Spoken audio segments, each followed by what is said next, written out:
8 minutes to 6. It's not really the sort of thing we're thinking about at the moment, particularly when in London and the southeast tomorrow it's going to be 32 Celsius again, apparently. But British gas owner Centrica has reported a rise in half-year profits, and it's warned that UK customers' energy bills could go up again this winter. Becky Meehan's back from 5 Live Money.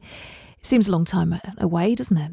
Well, it does. We may not be thinking about energy prices now, but it wasn't long ago that it was freezing. And that's one of the reasons that Centrica and British Gas, which is the kind of domestic part of Centrica, made quite so much money in this previous period. British Gas profits were up by 3%. Consumption, though, in that really cold winter, which may feel a long time ago, was up 13%. We were spending a lot of money on our heating at that time. But that was rather tempered as far as British Gas were concerned by the cost of this government-imposed environmental programmes. The profits, though, are still rising, despite the fact the company is spending more on trying to be greener, if you like. And energy prices may still rise again. British Gas, of course, attracting criticism already when they increased energy prices for consumers by 6% in November. And what's more, the finance director has said that cost pressures continue and more price rises could come. So it could be bad news when the winter weather comes around again. The government, as always, getting involved in these things. And the Energy Minister, Michael Fallon, says that energy companies are compelled to help some customers by law.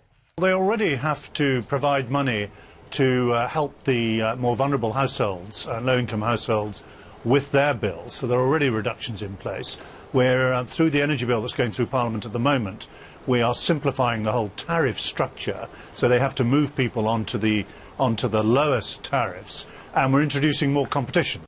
Well, it doesn't stop people feeling cross about how much money they're spending on fuel. Plenty of people still finding themselves struggling. British Gas, when we spoke to them, said that they do a great deal to help people, including reviewing everyone's tariffs every 6 months and suggesting to them if there may be a better tariff they could move on to, though they don't automatically put you on that tariff. But I guess that's another story. Let's talk to Phil Agulnik, who's Director of Online Benefits Calculator, entitled2.com. Thanks for coming to speak to us, Phil.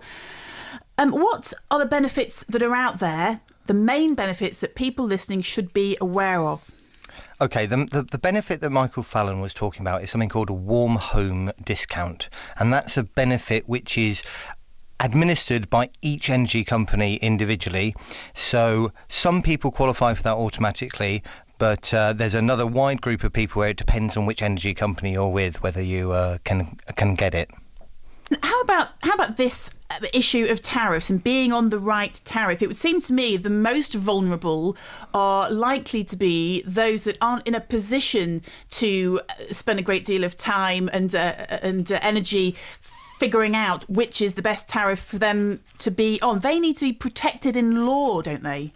Well, the government's argument is that's why they're simplifying the tariff so that you don't get a range of tariffs where it's possible to get a bad deal. So the situation with tariffs is they want to allow consumer choice, but they think that consumer choice has just led to a confusing number of tariffs.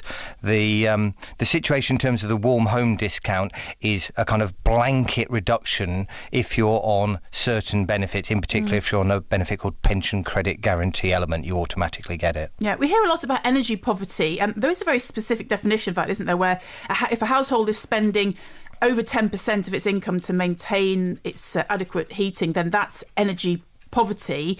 I mean, most people could probably identify with what a huge amount of your household income that is. But leaving aside that extreme, there must be a huge proportion of families in the UK who aren't in energy poverty, but they've had to cut back a great deal just to keep things going. There may be 2 people in the household working, but they have very few treats every week. And every time energy costs go up a bit, that just cuts into the way that they can live their lives. I mean, it's this squeezed middle again, isn't it? Is there any help for those people? I think the short answer is there isn't. I mean, the help is focused on those people in energy poverty, and there's a few million of them. It's not a tiny percentage.